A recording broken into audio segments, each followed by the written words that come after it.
Would you look at that? It's bedtime. You look like you want a story. And I'm Sean Arthur Cox. So that can mean only one thing. It's time for Bedtime Stories with Sean Arthur Cox, or as we like to call it, BS with S.A.C. Now, when last we left off, William had been captured by pirates, and he'd come up with a crazy idea to escape using the unwitting sort of assistance, or at least a little, after making peace with a pirate that he had captured in his bottomless bag. He's shoved a bunch of stuff in this barrel. We don't know what he intends to do to try to escape, but he shoved a bunch of stuff in the barrel, and he is getting ready to make his grand escape. He is waiting, and while he is waiting, he is finding out that his pirate in a bag, Bloody John, is actually kind of secretly a big softy.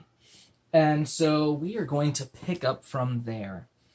We're going to not use this fake book because it's fake. I'm going to read off of my Kindle.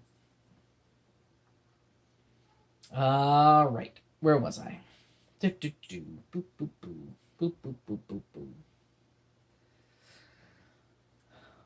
All right. The hammering of wood on wood shattered William's amusements. The other pirates had grown weary of waiting for their booze and had come to collect. He could hear heaving shoulders pounding against the door and the scraping of a crate inching its way across the floor. He scurried up the rope and peered through the narrow slit of the bag's opening. "Open up, Bloody John! Give us the rum or we'll cut your gullet to gizzard!"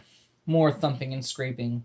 The crate would soon be clear of the door. Then the rest of the buccaneers would flood the room, searching for the quartermaster was in charge of the quarterdeck. He was second in command. What was John's position on the ship?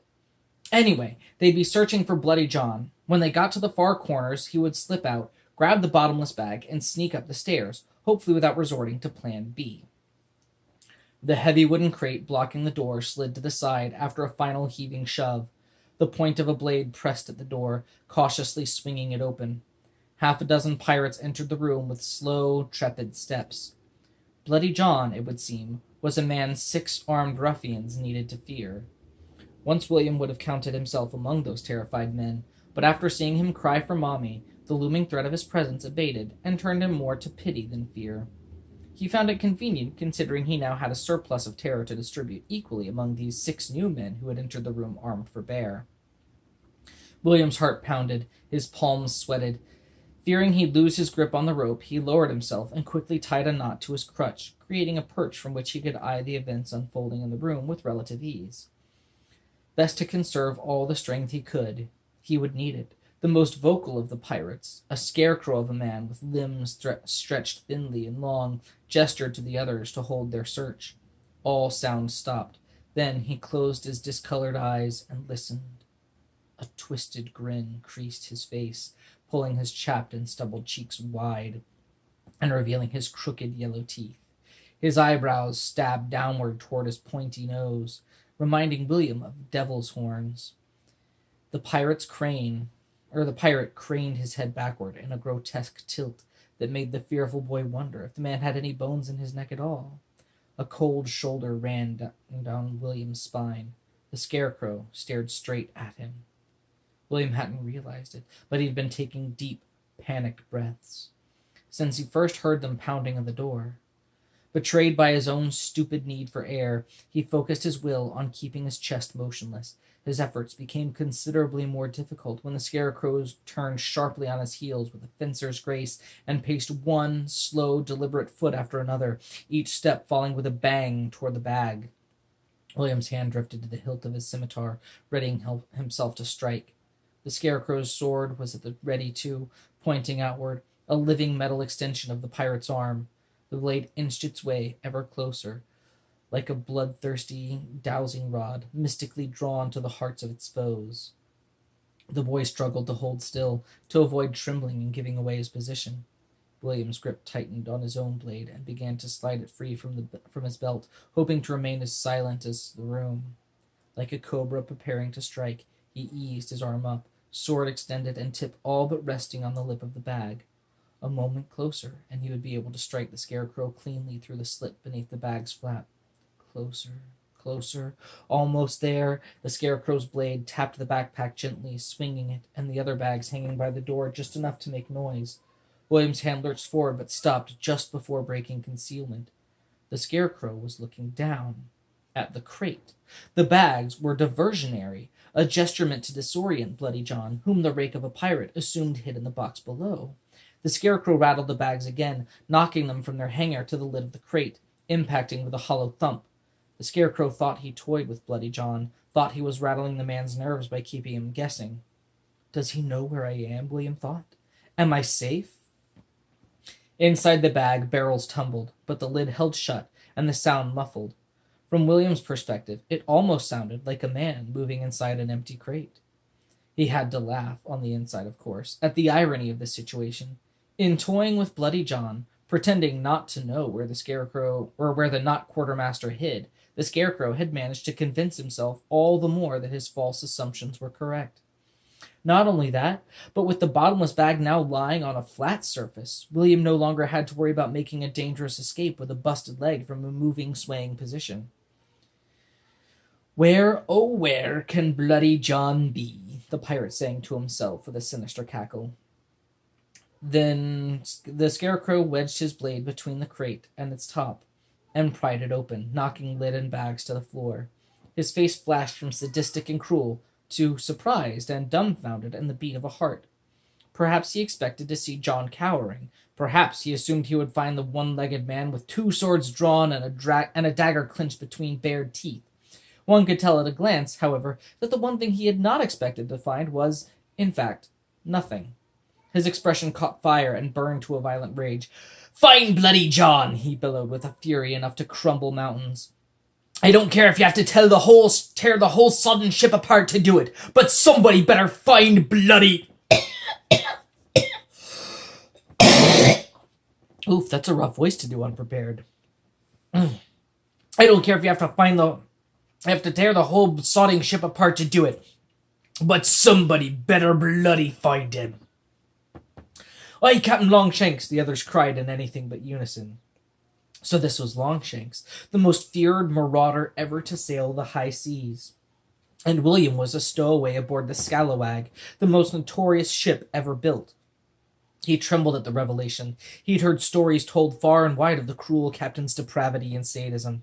Some said he sacrificed his own family to the dark and fickle gods of the sea, not for any gain or devotion, but simply to hear them scream.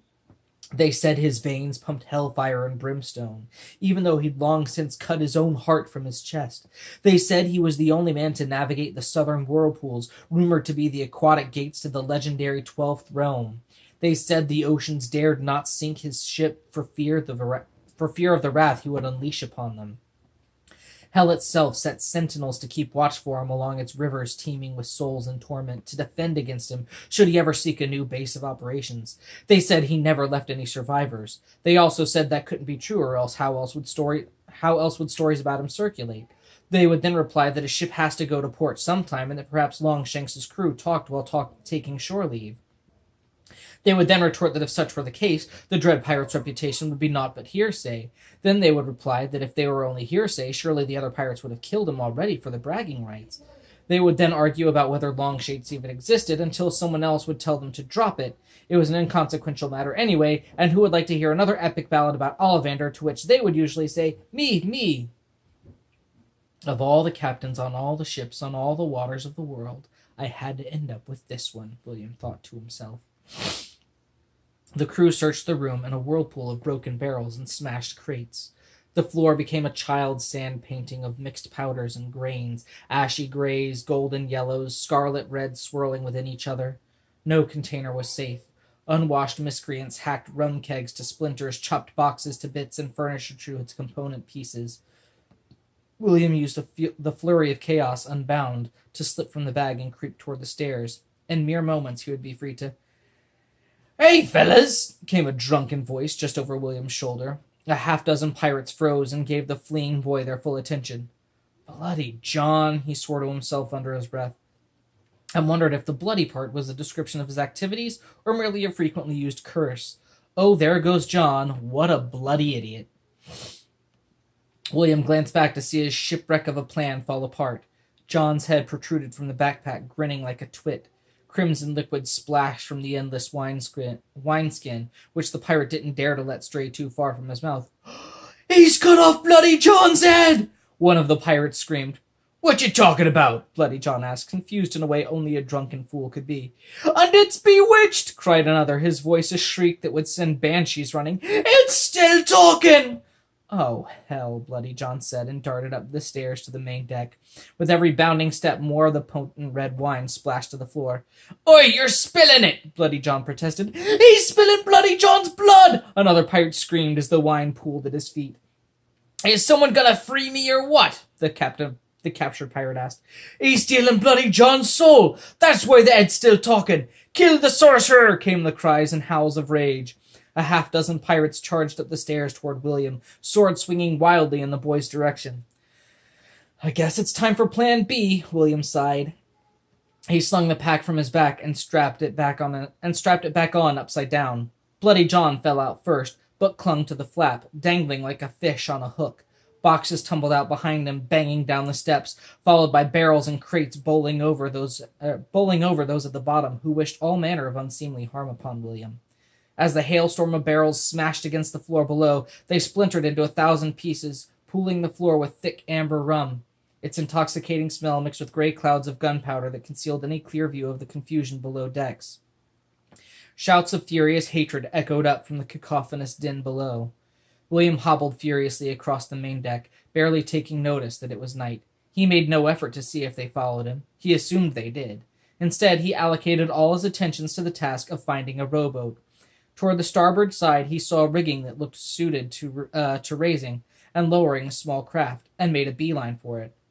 Behind him, he heard a thud of Bloody John finally letting go of the bag. "I'm free! Free like your mother!" he wailed triumphantly.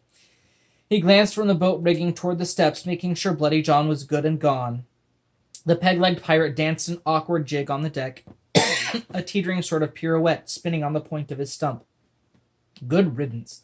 The last thing William wanted was a lingering brigand with maternal fixation hovering about at all hours. The extra weight would have slowed him down anyway. As he turned his attentions back to the boat-loading situation, he caught sight of another mangy sea dog barreling for him, waving a sword in one hand and a torch in another. He was an ox of a man, almost 7 feet tall, with meat packed on him in sickening bulges. His overwhelming brawn caused the human tower to waddle when he charged, and the blank, unreadable expression on his face suggested a single-mindedness reserved for fanatics and simpletons. William hoped beyond reason it was the latter. As the hulking brute trampled nearer, William dove overboard to where he'd hoped a ship would be waiting. Dame Fortuna smiled on him as his body careened painfully into a small rowboat dangling from the side of the scalawag. His ribs crashed into a small boat, and the wind escaped his lips like rats fleeing a ship. Of course, injuring himself on the boat was better than finding no boat at all, so he did his best not to complain. Fortune smiled twice, it seemed. The ox lumbered past with no regard for William or his escape plan. His charge instead seemed directed toward the rest of the crew. Ever the loyal juggernaut, he raced to respond to his captain's call. With a torch, downstairs, where alcohol and black powder mingled freely in the cramped air. Simpleton. "Be careful what you wish for," he muttered, and drew his scimitar, preparing to slash the line holding a ship up.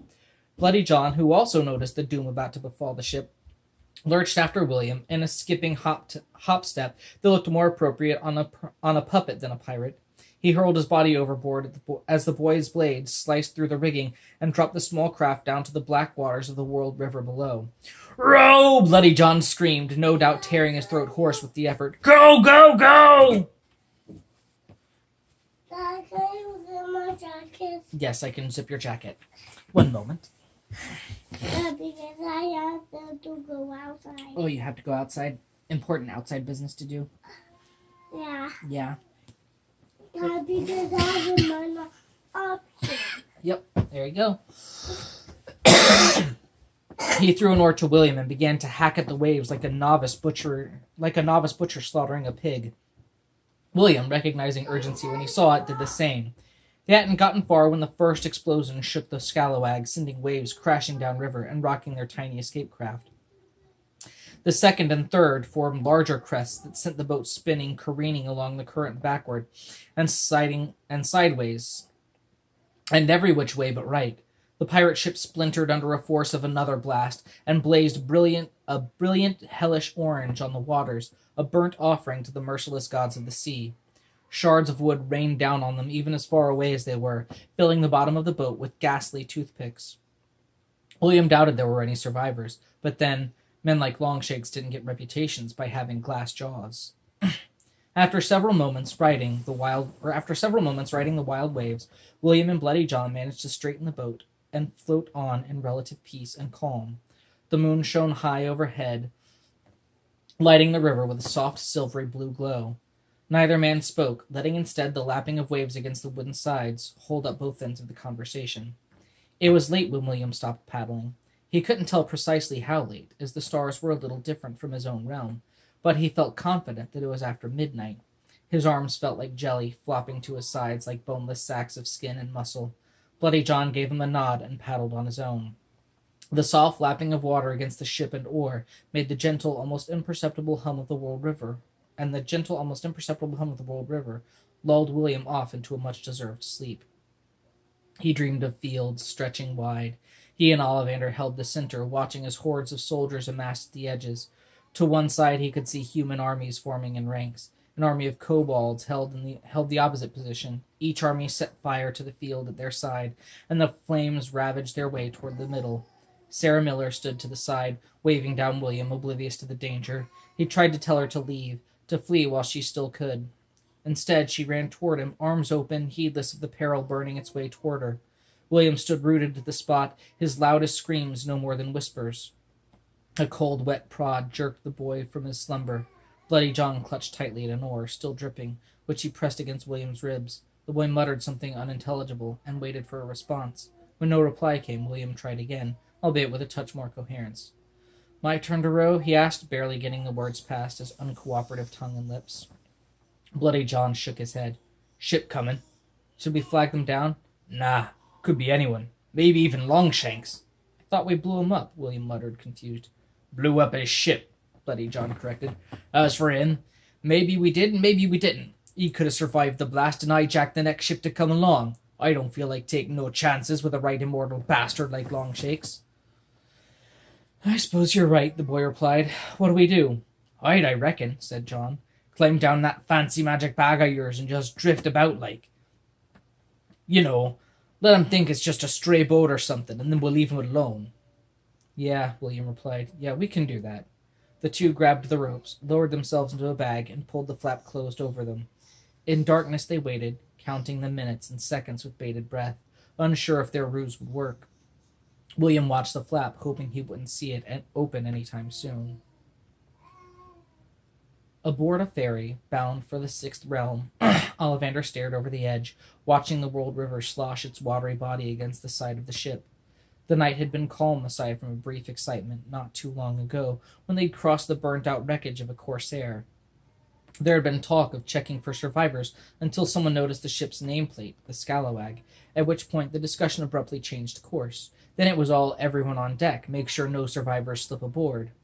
There were none, at least none that anyone on the ferry saw, and any stragglers would no doubt be mopped up by the army of Pembrow's knights they had seen encamped several miles upriver of the flaming remains of the ship. No doubt they were on one of Pembrow's glory marches. For all he knew, it may have been the knights themselves who destroyed the pirate ship, though he couldn't imagine how. Polished plate mail and blue fur cloaks were hardly suited for storming a ship, and the boat had been destroyed mid-river. Ollivander's mind immediately flashed to the note Sally found in the twin bag. William had been captured by pirates and was about to execute some daring plan that would probably get him killed. Had William been on the Scalawag? Was he the one who blew the ship to smithereens?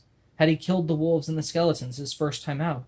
He had killed the wolves and skeletons his first time out, and he did it single-handed. If that didn't say the boy was chosen, despite the lack of prophecies or magic items or atypical names, then nothing did. The boy couldn't have died aboard the ship. That simply wasn't the way the world worked. It didn't matter that no survivors were found. The universe didn't go around killing honest kids willy-nilly, did it? Did it? Ollivander sincerely hoped that William hadn't been aboard the ship when it met its destruction. Now, looking over the calm waters and thinking back, he knew the boy wasn't. That simply wasn't how the cosmos worked. Heroes won, Villains lost. End of story. Young men like William didn't get called to adventure only to be blown to bits on a pirate ship. No, they were called to adventure and grew strong and mighty and powerful. Admittedly, William had much more growing to do than all other adventurers Ollivander had ever known, but that in no way implied that in time William wouldn't turn out to be chosen in the end. He simply had to. Far in the distance, William thought, he thought he saw movement on what looked like a small rowboat. He watched the silhouette intently in case it should be full of pirates or, more importantly, brave young boys. But as the ferry passed, he saw that it was empty, probably set adrift naturally as the scallywag burned. Ollivander's heart sank, and he tried to think no more on it. "William," he muttered to himself under his breath, "where are you?" "Better get below deck," a ferry attendant said. Ollivander hadn't noticed the man walking up to him, and mentally rebuked himself for getting rusty. The fellow wore a blue and purple tunic and leggings with wide leather belt and leather boots, the official uniform of the Duke of Pembroke's ferryman. His hair had been cropped close, and his face shaved cleanly, making him appear younger than he probably was. Youthful face aside, however, Ollivander could see experience in the man's eyes. He might not look much, but he was every inch the sailor. "Why?" Ollivander asked. "More pirates?" "No," the young crewman replied. "It's that we're coming up on the 6th gate. It's safer below decks. It's a lot easier to get washed overboard with no sort of cover, you see." "Indeed," Ollivander said, and shuffled his way to the stairs leading down. He certainly didn't want to be exposed and unsecured when the ferry hit the raging rapids in total darkness of the 6th gate. "William," he muttered again, "where in creation are you?" And that's the end of chapter 9. Exciting times ahead for William, it seems. And with that, we are going to stop for now. I hope you enjoyed your bedtime story today. Until next time, have good dreams.